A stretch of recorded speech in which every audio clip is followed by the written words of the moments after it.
Les cœurs pusillaniment, ce sont ces cœurs aussi qui manquent de courage. Lorsque une femme se retrouve devant une difficulté, souvent notre cœur a envie de chercher du secours dehors. Notre cœur veut aller trouver du secours chez la famille. Notre cœur veut trouver du secours chez des amis. Ce cœur manque de courage et c'est ce cœur qui parfois déjà prononce qu'il est défaitiste. Il sait déjà qu'il ne va pas gagner, il ne va pas remporter des guerres, il ne va pas remporter le combat. Il voit déjà la difficulté, c'est tellement grand. Mais ma soeur, je voudrais te dire que la difficulté, ce n'est pas ça la réalité. Connais que lorsqu'il y a de la difficulté, tu es dans l'usine. Tu es dans l'usine où on doit travailler. On travaille le caractère, on travaille la mentalité.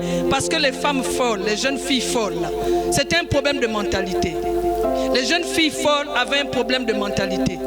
Assurément, elles n'étaient pas stables dans leur manière de faire. Il manquait de stabilité. Il manquait de décision ferme. Il manquait, on va dire quoi? Il leur manquait sûrement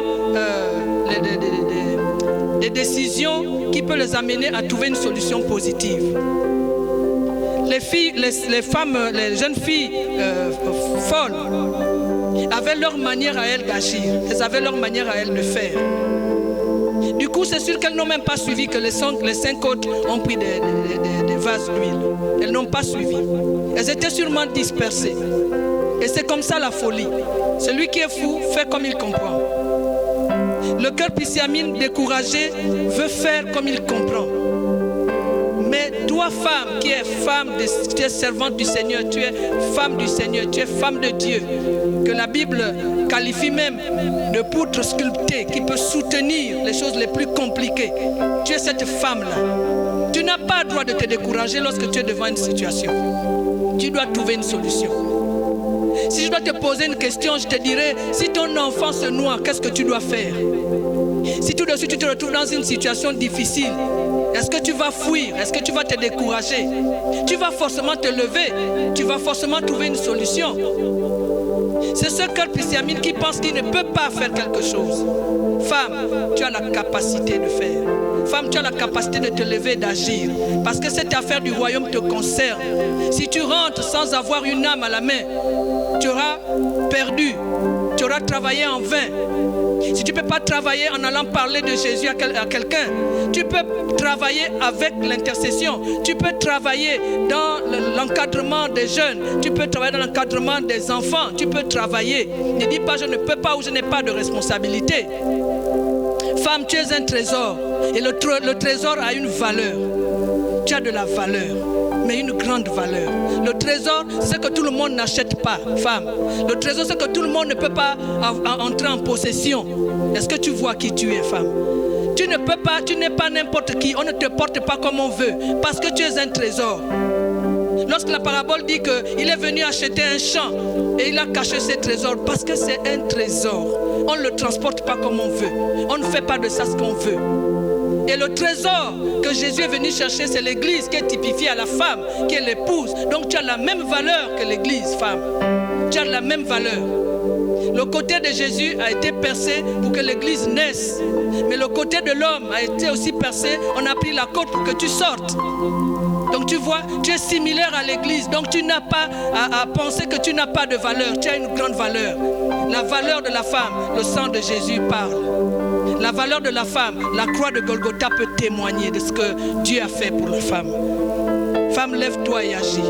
Ne pense pas que c'est le travail de quelqu'un d'autre. C'est aussi ton travail. Ça te concerne aussi. Si tu ne peux pas te lever parce que tu n'as rien à faire, lève-toi au moins pour ta propre vie. Lève-toi pour la vie de ta maison. Lève-toi pour la vie de tes enfants. Lève-toi pour la vie de tes frères qui n'ont pas encore connu Jésus. Lève-toi et agis. Parce que les temps sont mauvais. Nous allons vers la fin des temps. Lève-toi et agis. Le cœur pusillanime, c'est ce cœur qui pense que même si je n'ai pas fait, quelqu'un d'autre fera. Mais qui te dit que quelqu'un d'autre va le faire? Nous voyons parfois dans les cérémonies, on célèbre des cérémonies, et puis on dit tel va faire telle chose, tel fera telle chose, et puis la chose n'est pas faite. On dit non, moi je pensais que l'autre va faire. L'autre fois aussi dit je pensais que. Alors que si tu es responsable, tu sauras qu'il faut le faire même quand l'autre n'a pas fait. Je dois le faire. Et tu vas même vérifier si c'est fait ou c'est pas fait. Dans le royaume, il y a des principes à respecter. Il y a les principes qu'on respecte dans le royaume. On ne peut pas marcher hors des principes du ciel. Et comme tu es un trésor pour le ciel, travaille alors pour le ciel, parce que tu as de la considération. La femme sage, je parle des deux cœurs. Voilà pourquoi je permute entre le cœur pusillanime et le cœur sage. Le cœur sage, c'est ce cœur qui est identifié à la vie d'Abigaïl. Abigaïl, alors que David était vraiment fâché parce que Nabal, son mari, n'avait pas donné de l'aide au serviteur de David, le roi avait décidé d'en finir avec toute sa maison. J'ai loué le courage de cette femme. Elle a pris son courage, elle est allée voir les serviteurs pour mettre des provisions, pour faire des provisions et aller vers le roi. Alors que le roi était en chemin, elle s'est prosternée et dit: oh roi, vis éternellement. C'est vrai que mon mari, il est ce qu'il est. C'est vrai qu'il est ce qu'il est. Mais vraiment, pardon. Ne fais pas du tort à ma maison. Ne fais pas du tort à mon mari, à ma maison, à tout ce qui m'appartient. Parce que la décision de David était qu'il devait anéantir toute la famille, y compris les serviteurs. Donc la vie d'Abigaïl n'était pas épargnée.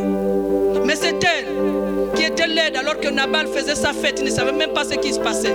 C'est elle qui viendrait demander pardon au roi et remettre les choses en ordre. Assurément, Nabal n'avait même pas su ce qui s'était passé. Elle l'a fait discrètement. C'est ça, le cœur sage. Elle l'a fait discrètement et elle a anticipé. Alors qu'elle anticipait, le mari était dans la fête. C'est pas à cause d'elle que le mari est décédé. Ça, c'était la conséquence de la manière de vivre de son mari. Ce n'était pas à cause d'elle. Donc, elle a même protégé son mari. Ce n'était même pas ce jour où le mari a eu le choc. Il faisait sa fête. Donc, la femme sage, c'est ce qu'elle veut. Elle ne va pas dans n'importe quelle direction. En lisant la parabole, j'ai remarqué que les 5 vierges folles, elles étaient comme obligées de prendre une autre direction. Quelle est la direction que tu prends? Femme, quelle est la direction? Même si tu peux te lever, il ne va pas prendre la direction qu'il faut prendre.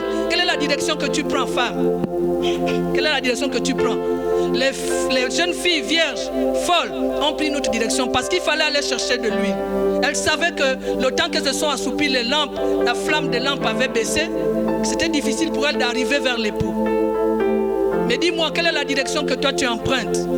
Être la direction opposée à celle qui mène vers l'époux. Quelle est la direction que tu empruntes? Être la direction d'aller perdre du temps.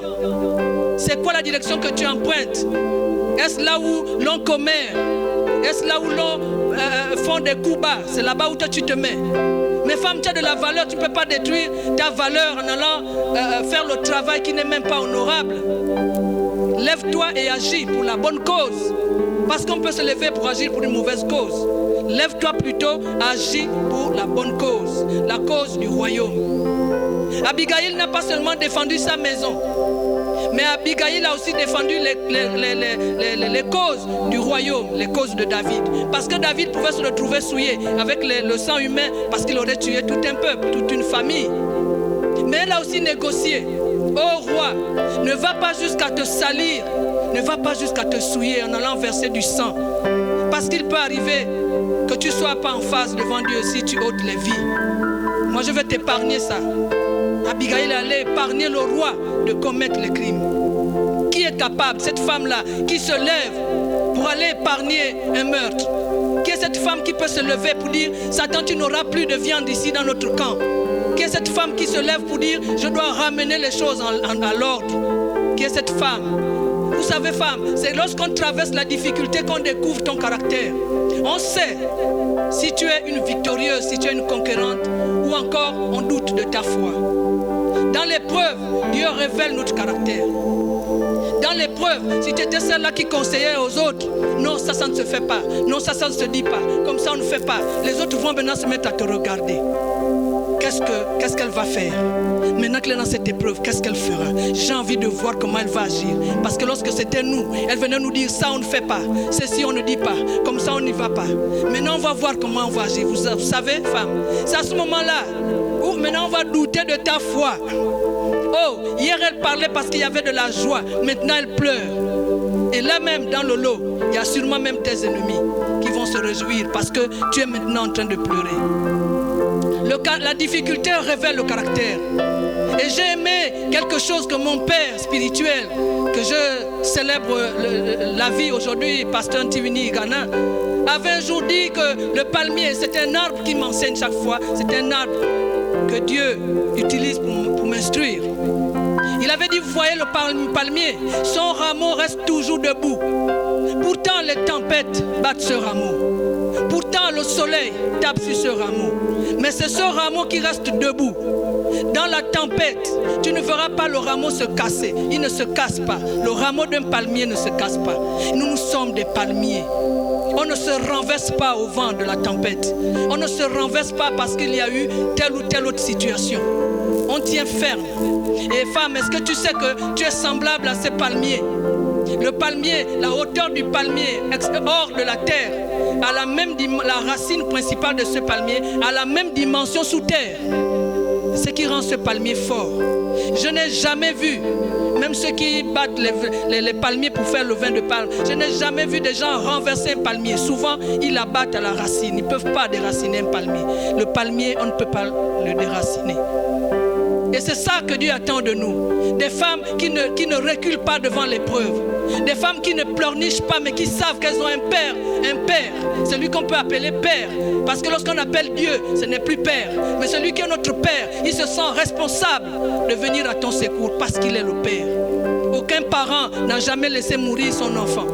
Lorsqu'on va crier Père, j'ai besoin de toi, le père vient toujours au secours. C'est cette femme qui ne va pas se plaindre à l'extérieur, qui ne s'arrête pas sur les plaintes, mais qui sait que je peux remporter la guerre parce que je ne combats pas dans la défaite, mais je combats dans la victoire. Cette femme-là qui sait que si je décidais maintenant de faire quelque chose, ça va marcher. C'est ce cœur sage. Lorsqu'Abigail a pris la décision d'aller rencontrer le roi, elle pouvait mourir aussi. Elle pouvait mourir. Le roi pouvait ne pas avoir une oreille attentive. Mais Abigail a décidé de braver la puissance du roi et elle est allée. Elle s'est inclinée pour demander la faveur. Le roi ne pouvait pas être insensible. Mais si c'était un mauvais roi, il devait être insensible. La femme sage, c'est cette femme Ruth, la Moabite, qui a décidé de suivre Naomi. Elle avait sûrement regardé la vie de Naomi. Elle a sûrement décelé les qualités, les capacités. Elle a sûrement vu des choses extraordinaires qu'elle n'avait jamais vues chez elle à Moab. Et elle avait décidé donc de suivre Naomi. Je m'étais posé un jour la question que et si Naomi servait les idoles, ou si Naomi servait des sectes pernicieuses, Ruth serait morte. Elle devait servir un faux Dieu. Gloire soit rendue à Dieu. Elle avait bien regardé. Elle avait bien pesé le pour et le contre. C'est le cœur sage qui reste à regarder avant d'agir. Elle ne décide pas comme ça. Elle ne prend pas de décisions hâtives.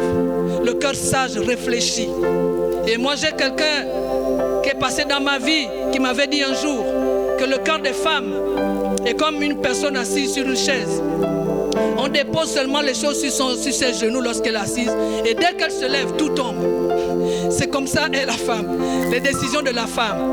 Elle décide sans réfléchir. En tout cas, elle dit ce qu'elle a à dire et puis elle va réfléchir plus tard. Mais tout ce qui est tombé là de tes genoux, tu ne peux plus regrouper. Soit ça s'est éparpillé, tu ne peux pas regrouper ce qui est déjà tombé. Si ça tombe sur de l'eau, c'est irrécupérable. Mais le cœur des femmes est comme ça. Lorsqu'elle décide de faire, elle fait. Mais le cœur de la femme sage, le cœur sage, réfléchit d'abord avant de décider. Et dans la formation biblique, il est dit qu'on ne dit pas tout ce qu'on pense, mais on pense tout ce qu'on doit dire. La femme sage doit s'asseoir et penser d'abord à ce qu'elle doit dire avant de dire. On ne dit pas tout ce qu'on pense. La femme sage, c'est celle-là qui sait aussi s'occuper de sa maison. S'occuper de la maison dans le cadre des enfants. C'est vrai qu'il y a des mamans qui pleurent, il y a des mamans qui gémissent, qui pleurent, qui intercèdent pour leurs enfants. Mais combien de temps tu as pris pour prier avec tes enfants? Combien de temps tu t'es levé pour dire aujourd'hui je dois décider de m'occuper de mon enfant un tel parce que la vie ça ne va pas. Lorsque tu as découvert que ton enfant a déserté la maison, est-ce que tu as décidé un jour que c'est maintenant ou jamais Dieu doit faire une œuvre? Parfois il faut se fâcher, parfois il faut s'énerver, il faut parfois chercher des solutions au fin fond de soi pour trouver des réponses positives. La femme sage s'occupe de sa maison et les enfants y compris. On ne se lève pas seulement pour courir dans les maisons d'autrui parce que tu veux entretenir une âme ou parce que tu veux que cette âme soit sauvée. Mais ta maison a besoin du salut. Ta maison a besoin du salut, femme. Si tu te lèves avant de prendre une autre direction, commence par ta maison. Tes enfants ont besoin du salut. Commence par ta maison. Parce que c'est la première gestion que Dieu nous a donnée, la maison. De la même manière que Christ s'occupe de l'épouse, nous, épouses, on s'occupe des maisons. Femme, regarde ta maison et fais ce qu'il y a à faire. Parce que cela aussi te concerne. Sinon, il y a des femmes qui sont stériles, qui n'ont pas encore d'enfants. Toi, tu as eu la grâce d'en avoir. Et pour celles qui n'en ont pas, femme, ne te décourage pas de servir Dieu. Si tu es déjà debout, gloire à Dieu. Mais prends la bonne direction. J'ai une maman qui, jusqu'à aujourd'hui, n'a pas d'enfants. Elle a dit, Bertil, tu sais quoi? Je peux ne pas avoir des enfants, mais je sers l'Éternel des armées. Et j'ai regardé, j'ai réalisé qu'elle a pris la bonne décision. Parce que notre salut ne dépend pas des enfants, d'avoir des enfants. Notre salut ne dépend pas des biens que Dieu nous donne. Notre salut, c'est au prix du sang de Jésus. C'est au prix de son sang. Prends conscience, femme, parce que la femme sage est consciente de ce qu'elle fait. Il y en a qui ont de la peine à avoir la prise de conscience. Tu sais que telle chose t'embête. Tu dois t'en débarrasser. Mais tu ne fais pas cas, tu continues à avancer, les yeux fermés. Non, femme, lève-toi et agis pour ta propre vie, pour ton propre salut. S'il y a encore du mensonge alors que tu veux être délivré, cherche des stratégies pour être délivré. S'il y a encore un caractère qui laisse à désirer, cherche comment faire pour t'en débarrasser de ce mauvais caractère. Vous savez, moi j'étais impulsive. J'étais vraiment impulsive. Et mon mari en a subi. J'étais impulsive. J'étais impérative, j'imposais. Et quand Dieu m'a dit un jour, si tu ne considères pas le chef que j'ai mis devant toi, tout ce que tu me demanderas, je ne te donnerai plus. Et il a fait ce travail. Gloire à Dieu pour mon cher et tendre époux qui est très patient. Il a pris son temps pour me supporter tel. Mais à chaque fois, il venait devant le Seigneur et me disait, tu vois comment tu agis, tu vois comment tu fais, et tu dis que tu m'honores. Mais oui, on peut se lever pensant qu'on honore Dieu, mais c'est faux. Il faut une prise de conscience pour réaliser que je n'ai pas encore honoré Dieu comme il veut. La prise de conscience, c'est ce qui nous manque. Il nous manque souvent la prise de conscience. On refuse de prendre conscience qu'on a encore des infirmités et qu'on doit traiter. On ne peut pas être guéri. Et je disais à mon fils que tu ne peux pas être guéri. Si tu ne connais pas que tu as péché, tu ne vas pas atteindre la repentance. On n'atteint pas la repentance quand on sait qu'on va bien. Le malade, c'est celui-là qui va à l'hôpital. Pour reconnaître que j'ai péché, c'est ça qui t'amène à la délivrance et à la repentance. Mais quand tu ne vois pas que tu as mal agi, tu ne peux même pas voir. Lorsque ton œil devient ténèbres, tu ne réalises même pas que ma vie n'est pas glorieuse, ma vie, ça ne va pas. Mais tu avances quand même pour paraître. Le paraître ne sauve pas. Ma soeur, travaille pour ta vie, parce que les jours sont mauvais. Travaille pour ta vie. Lève-toi et agis. Les jours sont mauvais. Le son des cloches se fait entendre. Les signes eschatologiques nous révèlent que c'est la fin. Donc tu n'as pas de choix que de te lever. Tu n'as pas de choix que d'agir. Les temps sont mauvais. Femme, j'ai aussi regardé la vie des 5 filles de Tchelofchad. Elles étaient privées de l'héritage de leur père. Elles ont dit c'est pas possible. Elles sont concertées. Elles ont dit on va braver le protocole du Sanhédrin. Nous allons aller vers Moïse et décider de lui dire ce qu'on pense. Même si les filles n'ont pas droit d'hériter, moi et mes sœurs, nous allons hériter. Parce que c'est le bien de notre Père. Parfois, il faut être hargneuse. La hargne de ces filles leur ont amené à reprendre le chemin de Moïse. Elles sont allées vers Moïse et elles ont dit, Moïse, regarde, notre père est décédé. Et notre père a laissé des terres. Et nous sommes que des filles, il n'y a pas eu des hommes. Qu'est-ce qu'il faut faire alors pour que nous ayons l'héritage de notre père? Puisque la loi ne nous permet pas d'avoir. Il n'y a pas des hommes. Qui alors, à qui donner? Et Moïse transporte l'affaire au conseil. Le conseil amène l'affaire auprès du Seigneur, l'Éternel. Moïse, l'intermédiaire, va interroger l'Éternel des armées.